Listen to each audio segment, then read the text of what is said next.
What though on hamely fare we dine, wear hodden grey and all that? Gie fools their silks and knaves their wine, a man's a man, for all that. For all that, and all that, their tinsel show and all that, the honest man, though e'er so poor, is king o' men, for all that. Who else could encapsulate basic humanity in so few simple lines and have it be so beautiful as Robert Burns does? Well, the Bard of Ayrshire may have left this mortal coil in 1796, but his genius is still celebrated all over the world in the form of that beloved celebration, the Burns Supper. And we here at Kilts Culture are more than ready to celebrate too. But before we get into this, maybe a little background's in order. I mean, what exactly is a Burns Supper anyway? I have participated in over, well, probably around 30 Burns Night Suppers. Most of them with the Scottish Society of Central Pennsylvania, a few others outside the society.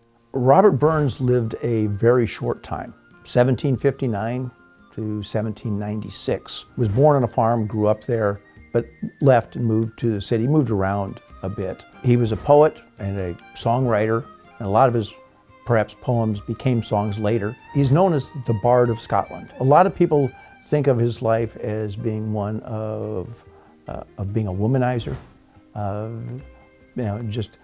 loving the ladies and leaving them. I think there was a lot more to him than that. Burns Night Suppers came about 5 years after his death. The first one was in 1801. A group of his friends got together to celebrate his life. There are a number of elements that go into making a Burns Supper, but it's not really that complicated. We begin with a first course, a fine soup, usually either a cockaliki or maybe a Cullen skink. Thank you. As the soup is served, your host will recite or read the Selkirk Grace. For example,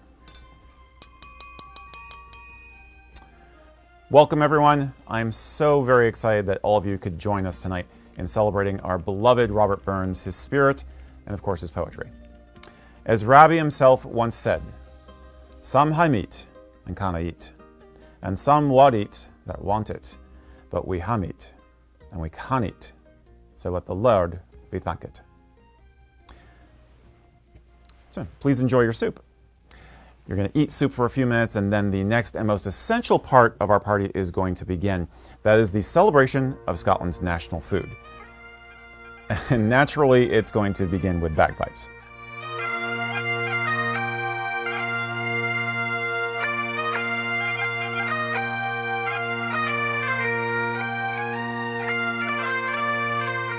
I wish you could actually smell this beauty and feel the steam coming off of it. But what is haggis, though? And why is it so important to us here?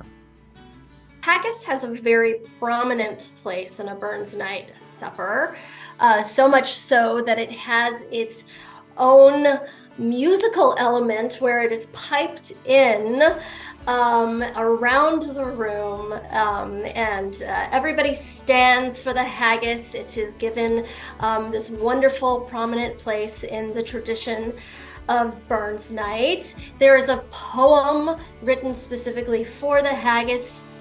The reason that haggis is served at the dinner is that it goes back to the original Burns Night Supper in 1801, when his friends got together and had haggis as part of their dinner in honor of him. And because it is the traditional food of, or the national food of Scotland, it wouldn't seem right to have a Burns Night Supper without haggis. So typically what we'll have is a proper presentation haggis and a vegetarian haggis, and then a larger pan of homemade haggis so that everybody at the table can try some of everything. Traditional haggis made in Scotland is not allowed in the United States. The ban on importing haggis into the United States happened in 1971. And it goes back to the FDA ruling on we're not allowed to eat lungs. Haggis means minced meat. And it is really a chopped meat sausage with a number of ingredients in it. It is a dish made with sheep, and you would traditionally have sheep heart, liver, and lungs, plus toasted oats, oatmeal, some broth and spices, and maybe some kind of a fat. And the whole thing is mixed together, put in a sheep's stomach, and then either boiled or baked. I'll spare you my rendition of the entire address to the haggis, but it basically starts like this. Fair fa your honest sonsie face, great chieftain o' the puddin' race. Aboon them a ye take your place, punch, tripe, or thrym, wheel are ye worthy o' a grace, as long's my arm. Now at a specific moment in the poem, the reciter will cut open the haggis with his skin do, like this. His knife see rustic labour dight, and cut you up with ready sleight, trenching your gushing entrails bright, like ony ditch. And then, oh, what a glorious sight, warm reeking, rich. And at the end of the address, we toast the haggis itself, and the dish is served to all of our guests. Thank you. That should be noted, of course, we're doing all these toasts with the whiskey. Traditionally, the haggis is served with two delicious sides. That's neeps, that's turnips, by the way, and tatties, mashed potatoes. Usually they're mashed like this. Sometimes they're served other ways. And of course, we have the whiskey sauce. Ah, brilliant. So, what's the atmosphere of this dinner, you might be asking at this point? Well, what happens next? When I started throwing Burns Night, what I realized after doing my own research is that I was having a hard time finding the information that I wanted. So my blog was really started because of that I wanted to be a resource, to a very small audience about Burns Night. My first tip is really know who your guests are, what their strengths are, what their comfort level is. The first time I held Burns Night, I actually assigned poems to everybody. If I had somebody that I thought, they may not want to participate, they may not want to read, then, I honored that. I gave them the option, and I even asked some people the first year to sing some songs because we have musicians and singers in our group. So, so I really think that thinking about that, or if you have a friend who's an artist, you can ask them to maybe create an art piece, that they can share with everyone for Burns Night supper. Really think about what talents you have in your group and what the comfort level is. Well, the supper can have its own flavor, pun sort of intended. As the evening progresses, the host or a selected guest will deliver a special toast to the immortal memory. In 1801, some 5 years after Robert Burns' death, 9 of his friends sat down to dinner in what is now known as Burns Cottage in Alloway. By then an inn, it was in the old clay biggin where Robert Burns had been born that the first Burns supper took place. Over the years, the informal theme from that evening has developed into the mystical ritual known as Burns Night.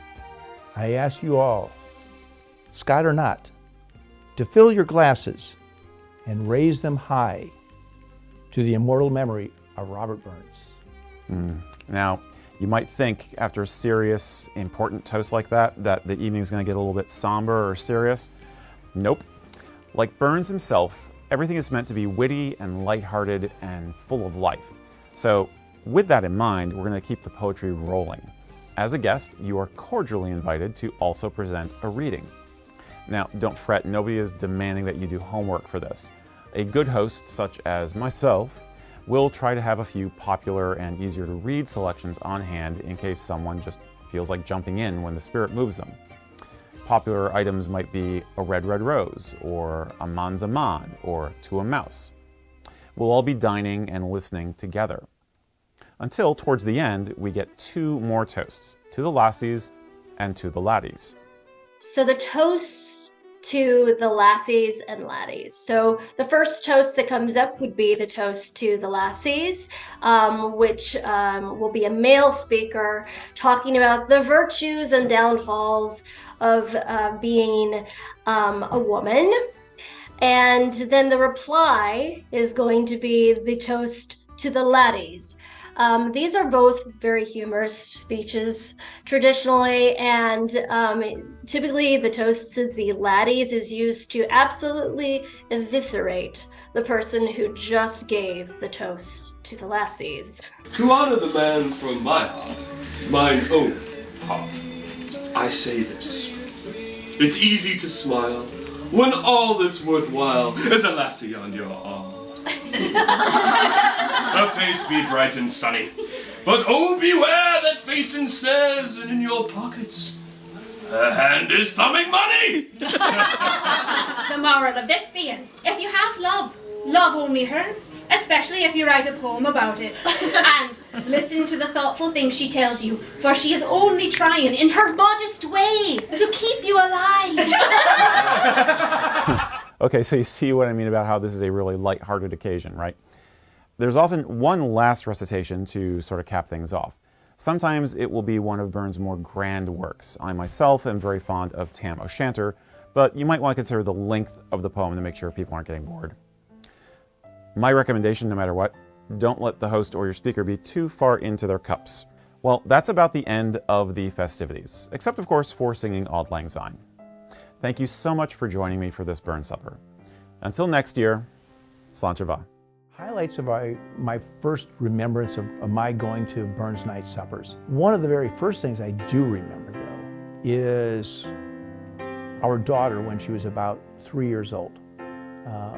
The musicians started playing and singing, and I forget if it was a reel or what they were playing. But Mary got up and started dancing around the table, doing, her version of a little jig, and just completely enjoying herself, watching the people around us stop paying attention to the musicians and start watching, the child who was just having a great time. I knew that from then on, these were going to be family events that we were going to keep going to.